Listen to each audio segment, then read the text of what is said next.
Salut la team MOF. Préparez-vous, aujourd'hui on plonge dans l'analyse du combat. On sort les pronos, restez bien jusqu'au bout. Pronostic UFC, Piera Rodriguez contre Sam Hughes. Piera Rodriguez, l'ouragan du premier round Rodriguez, est un profil fascinant à décortiquer. Hormis Ketlen Souza, elle n'a pas encore croisé le fer avec les grands noms de la division, mais son style ne laisse personne indifférent. C'est une véritable force de la nature. Dès la cloche, elle combat avec une intensité folle, comme si sa vie en dépendait. Si son kickboxing fait le travail, c'est dans le dirty boxing et le corps à corps qu'elle brille. Souvenez-vous de son combat contre Souza. Elle l'a dominé de la tête et des épaules avec un festival de genoux au corps et de coudes au visage. C'est spectaculaire. Côté lutte, il y a du bon et du moins bon. Ses statistiques montrent beaucoup de takedowns réussis, car elle a la puissance pour amener le combat au sol. Le problème, elle peine à maintenir ses adversaires en bas. Elle préfère de loin chercher le ground and pound destructeur plutôt que d'assurer le contrôle de la position. C'est un point d'inquiétude, surtout face à une fille qui aura travaillé ses retours sur les pieds. Attendez-vous donc à un premier round de feu pour Rodriguez, mais attention à la jauge de cardio qui risque de clignoter en rouge dès la deuxième reprise. Sam Hughes,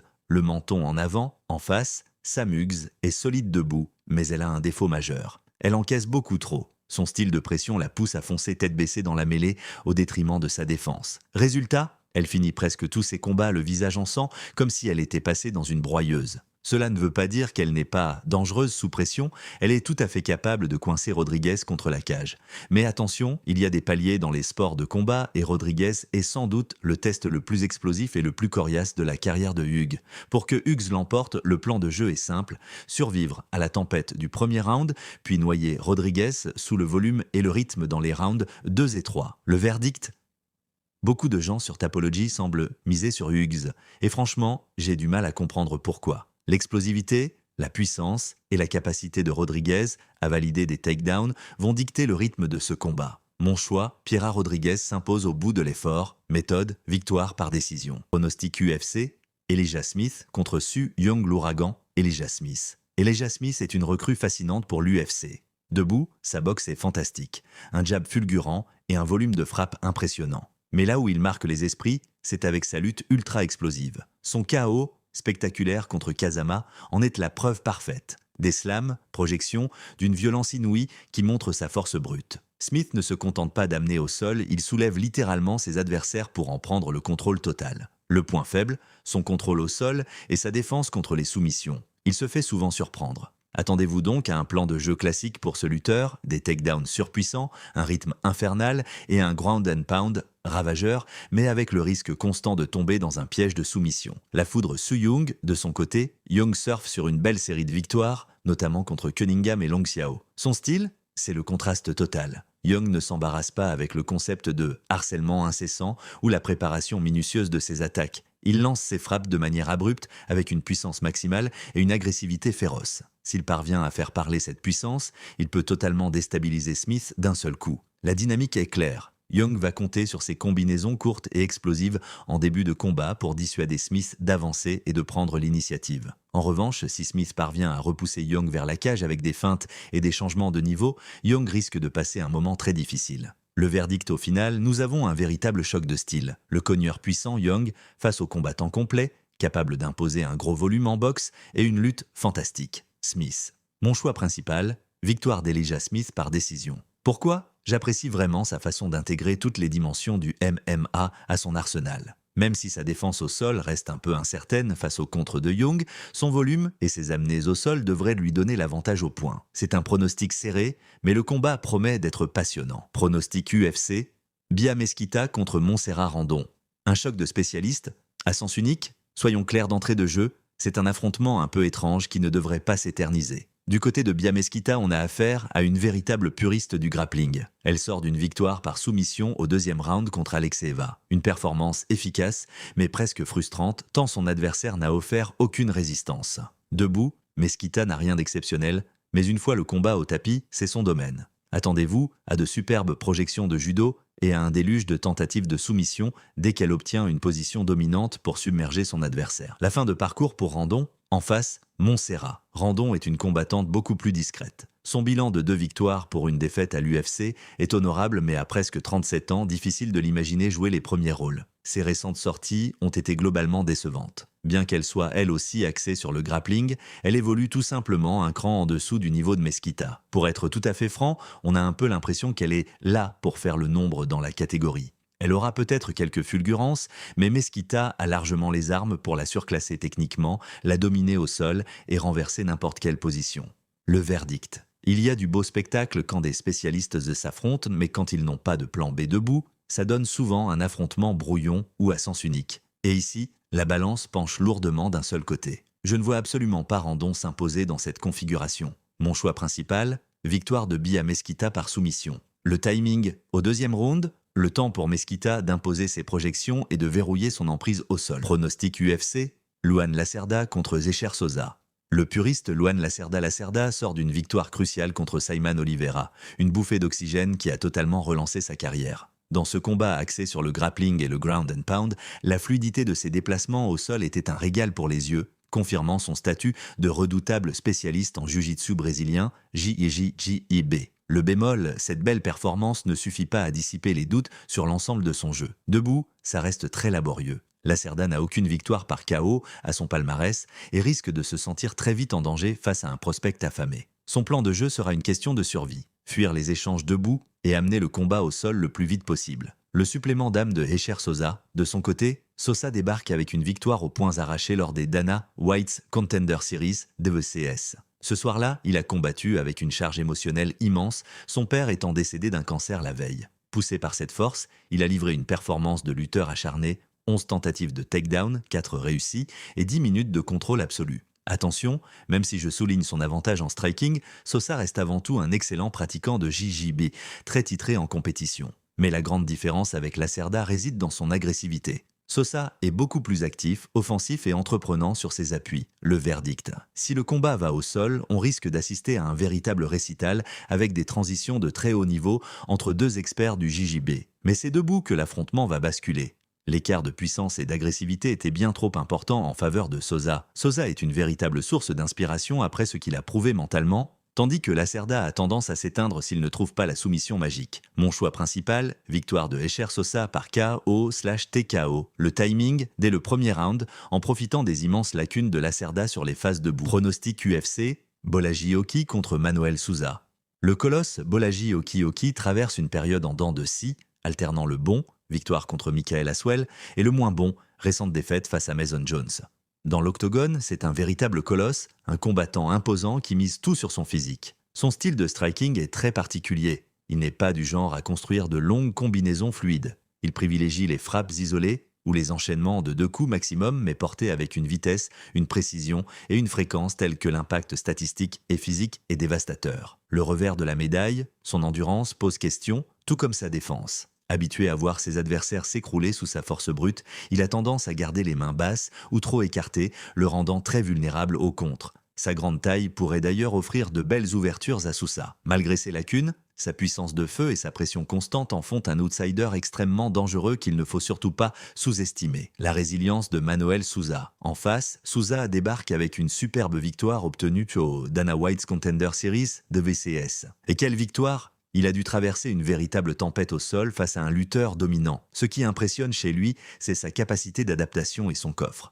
Même après 2 rounds de grappling épuisants, Sousa a conservé une excellente endurance. Il a su s'ajuster, placer des uppercuts chirurgicaux et anticiper les tentatives de takedown pour maintenir le combat debout ou inverser les positions. Face à Oki, Sousa semble avoir l'avantage de la vitesse de bras et de l'explosivité athlétique. Le défi sera de taille, car Oki, malgré sa défense poreuse, a un menton solide et reste difficile à éteindre. Le verdict.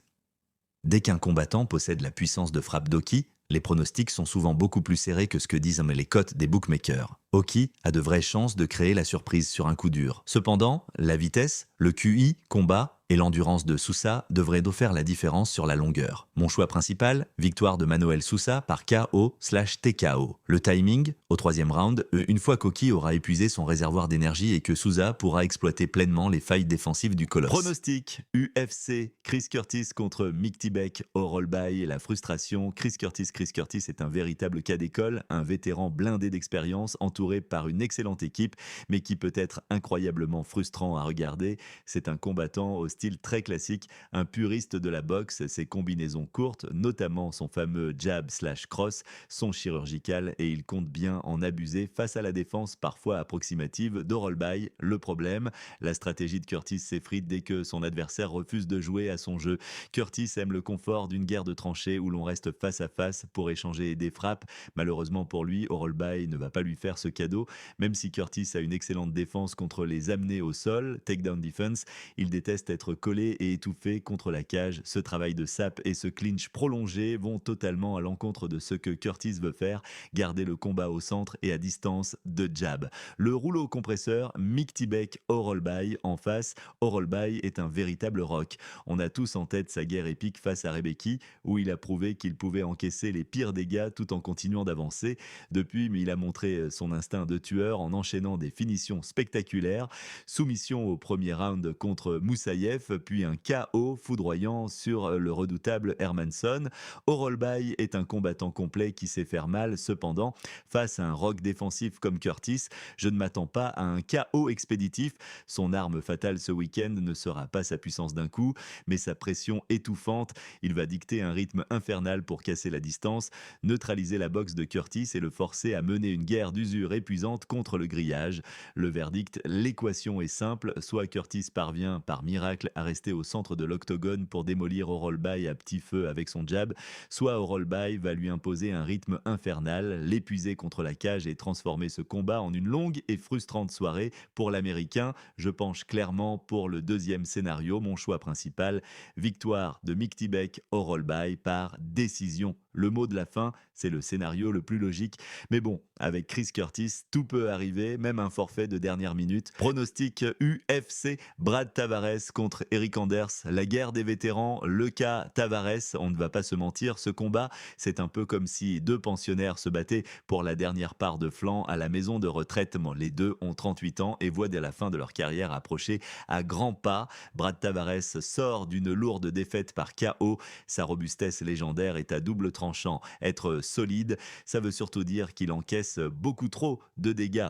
Pourtant, il a un avantage majeur ici, sa capacité à imposer un striking intense. La clé du combat pour lui sera l'utilisation massive des low kicks. Dans la petite cage de l'Apex, le contrôle de l'octogone est vital s'il parvient à détruire la mobilité d'Anders dès les premières minutes pour contrer ses tentatives de lutte. Tavares pourra imposer son rythme, augmenter son volume de frappe et remporter la bataille de l'activité. Eric Anders, la brute athlétique. En face, Eric Anders est une énigme. Ce n'est pas un grand technicien de la boxe, mais c'est un monstre athlétique. Il compense son manque de finesse par une puissance de frappe herculéenne et une lutte redoutable. Son plan de jeu n'a rien de subtil, avancer comme un char d'assaut, frapper fort, étouffer son adversaire contre le grillage et placer des projections dévastatrices. C'est une véritable force brute, un combattant sans fioriture qui va chercher à salir l'affrontement. Le problème, c'est qu'il fait face à Tavares, un gars qui a toujours su gérer les combats âpres et dangereux. Le verdict, soyons honnêtes, sur le papier, ce duel risque d'être un peu laborieux et ennuyeux. On se base surtout sur des schémas d'habitude entre deux vétérans usés. Ce sera une véritable guerre d'usure, beaucoup d'échanges rugueux près de la cage et le premier qui lâchera prise, mentalement ou physiquement perdra. Mon choix principal, victoire de Brad Tavares par décision. Pourquoi ? Si Tavares installe ses low kicks et reste le plus actif debout, son volume de frappe devrait lui permettre de devancer la pression physique d'Anders aux yeux des juges. Pronostic UFC, Bruno Silva contre Charles Johnson, le cauchemar des pronostiqueurs, le cas Bruno Silva, oh là là, quel casse-tête à analyser. Bruno Silva est un bon combattant qui a roulé sa bosse face à de sacrés clients de la catégorie comme Joshua Van, Manel Capé, à la stat qui tue chez Silva. 4 bonus de performance sur ses 5 victoires à l'UFC. C'est un chasseur de primes incroyable. Le gros bémol, si on regarde les statistiques, et il faut le faire, de son taux de coups encaissés par minute pique les yeux. Il encaisse beaucoup plus qu'il ne donne. Avec son lourd déficit d'allonge et de taille dans ce combat, il va devoir esquiver la foudre. Et pour être franc, son menton est un peu suspect en ce moment, surtout après sa récente défaite par KO. Charles Johnson, le favori terrifiant pour les parieurs. De l'autre côté, on a Charles Johnson largement favori. Et honnêtement, c'est toujours inquiétant. Il est capable de se battre brillamment, puis d'un seul coup coup de débrancher son cerveau et de perdre toute logique. Ne vous méprenez pas, c'est un très bon combattant, mais sa défense de près, c'est comme des spaghettis trop cuits, personne n'en veut, c'est moche, et ça finit à la poubelle ou dans l'estomac du chien, et le chien ce soir c'est Silva. Il a pris un sale TKO contre Perez récemment, donc son menton est un peu endolori, même si on peut lui accorder une certaine indulgence vu que c'était une première pour lui à l'UFC, mais le vrai problème de Johnson, c'est sa garde. C'est comme une de ces forteresses imprenables du Moyen-Orient. Dans les films de guerre, il y a des murs immenses tout autour, son allonge, mais si vous passez le mur, la maison a toutes les fenêtres grandes ouvertes. Ses mouvements de tête sont hasardeux. Sa seule vraie défense, c'est la fuite et la gestion de la distance. Mais attention, cette allonge a fait la différence contre Sumudaerji et elle risque de le sauver encore ici, à moins que Silva ne parvienne à casser la distance pour venir cibler son crâne. Le verdict, tout va se résumer à la gestion de la distance. Celui qui l'imposera gagnera le combat. Johnson reste le combattant le plus complet, mais il est l'un des favoris les plus incertains de la carte. Mon choix principal, victoire de Charles Johnson par décision grâce à son avantage d'allonge. Le pari alternatif, fortement conseillé, une pièce sur la victoire de Bruno Silva en tant qu'outsider. Ce serait idiot de ne pas le tenter. Avec son historique de bonus de performance, il va chercher le finish. Il encaisse beaucoup, certes, mais quand il touche, c'est la grande faucheuse. Pronostic UFC, Vitor Petrino contre Steven Asplund, le fantôme de la blessure, Vitor Petrino. Sur le papier, c'est un combat assez simple à analyser. Ça devrait être court, même si à chaque fois que je dis ça, je finis par écrire un roman. Essayons de faire efficace. Le gros point d'interrogation autour de Vitor Petrino, c'est la santé.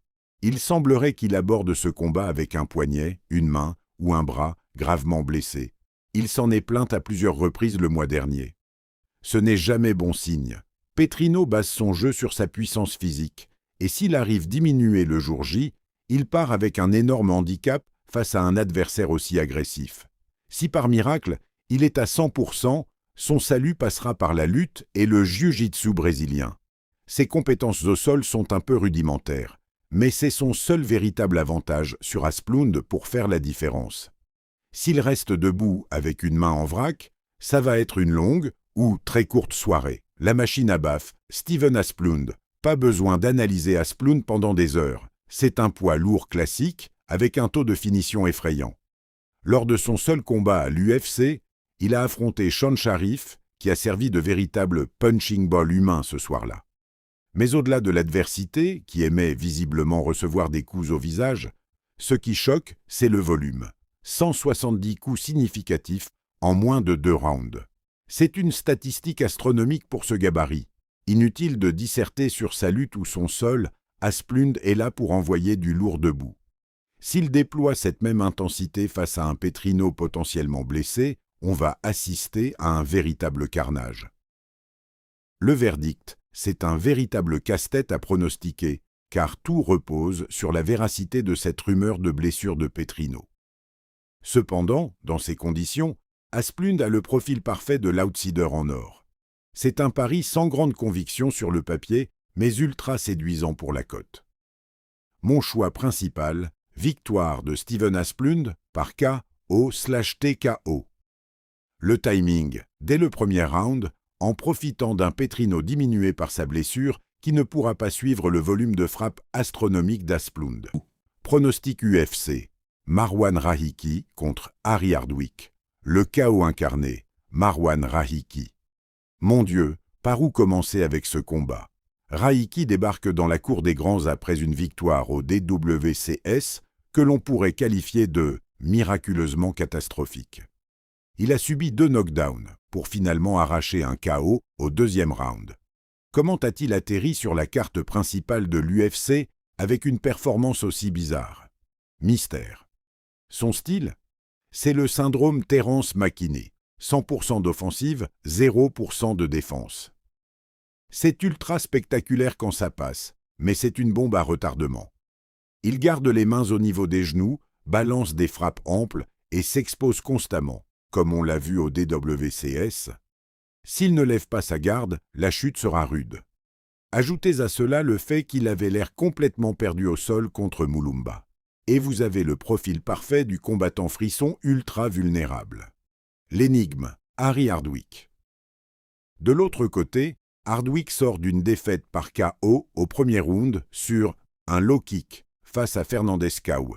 Un scénario rarissime et le cauchemar absolu pour tout analyste qui essaie de tirer des conclusions. Hardwick est encore un novice à l'UFC, mais il a prouvé sa solidité aux Cage Warriors. Le point positif, c'est qu'il redescend enfin dans sa catégorie de poids naturel.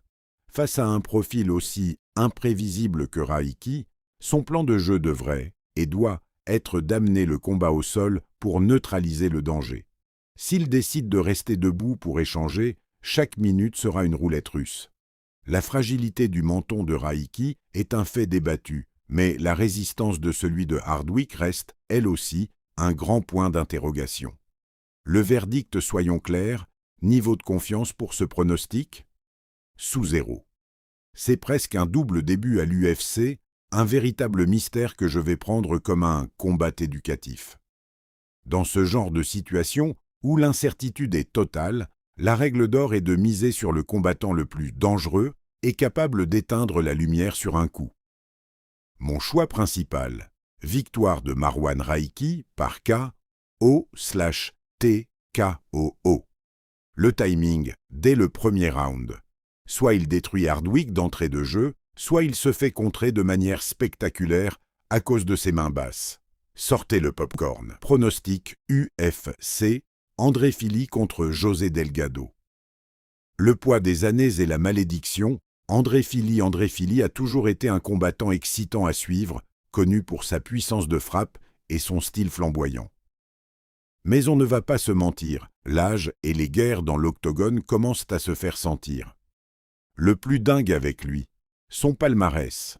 Il alterne systématiquement une victoire et une défaite depuis 2019. Je ne suis pas du genre à crier au destin, mais honnêtement, s'il perd contre Delgado ce week-end, la malédiction continuera. Fili est un striker lourd et puissant, mais il a ce vilain défaut de trop s'attarder dans la poche ou de relâcher sa garde au corps à corps, ce qui le rend ultra vulnérable au KO. Face à un profil agressif comme Delgado, s'il reste sur la défensive et subit la pression, il va se faire broyer. Sa seule option pour espérer l'emporter ? Lutter.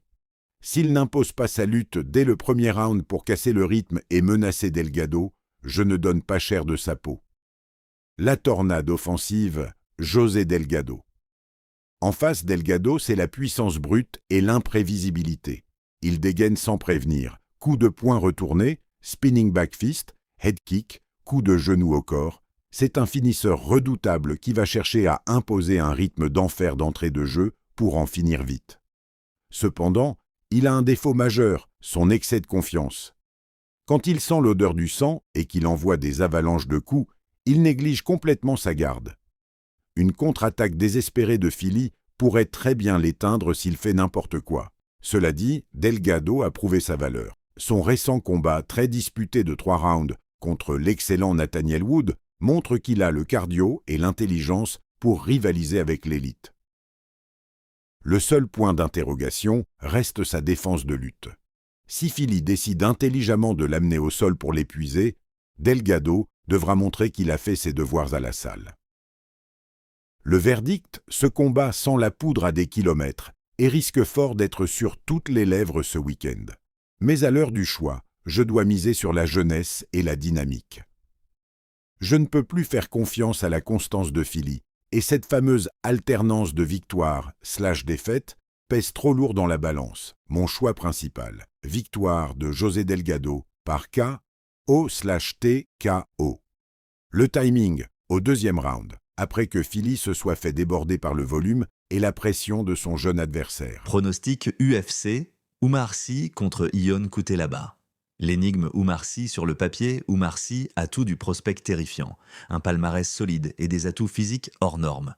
Mais dans l'octogone, la réalité est parfois frustrante. Ses victoires ont été acquises face à des adversaires de calibre inférieur comme Ribeiro, Young ou Tokos. Ion Cutelaba n'est certes pas un aspirant au titre, mais c'est un solide gatekeeper, milieu de tableau, et de loin le plus gros test de la carrière de Sy. L'analyse de Sy est complexe. Il a des armes redoutables, un jab à longue portée et un tip kick qui fait très mal. Le problème, il est explosif au premier round, puis devient souvent lent et pâteau. Plus inquiétant encore, son sens du combat laisse parfois à désirer. Regardez son combat contre Manyfield. Il tenait le bon bout, puis a complètement abandonné sa stratégie. Ce week-end, son tip kick sera la clé absolue du combat. S'il ne l'utilise pas pour maintenir Cutelaba à distance, il va au-devant de graves problèmes. La fureur frustrante de Cutelaba en face, on a Ion, The Hulk, Cutelaba. Probablement l'un des combattants les plus frustrants à regarder. Lors des pesées et de son entrée, il déborde de fureur et semble invincible. Mais une fois la cloche sonnée, il redevient un combattant juste correct. Pourtant, Si doit rester sur ses gardes. Cutelaba est très explosif sur ses blitz. Avec 20 cm de déficit d'allonge, il ne va pas rester debout à encaisser. Fort de son solide bagage en judo et en sambo, son plan de jeu est évident. Casser la distance, amener Si au sol et l'épuiser, et vu que le cardio de Si a tendance à fondre après le premier round, la lutte de Cutelaba sera son meilleur atout. Le verdict, c'est un véritable casse-tête pour les parieurs. D'un côté, Si est trop grand et a l'avantage de l'allonge. De l'autre, parier sur Cutelaba est toujours une montagne russe émotionnelle. Mon choix principal, victoire d'Oumar Sy par décision, grâce à son contrôle de la distance. Le pari alternatif, coup de poker, victoire de Cutelaba par KO au deuxième ou troisième round, profitant d'une potentielle baisse de régime de Si. Pronostic UFC. Amanda Lemos contre Gillian Robertson. L'ouragan éphémère.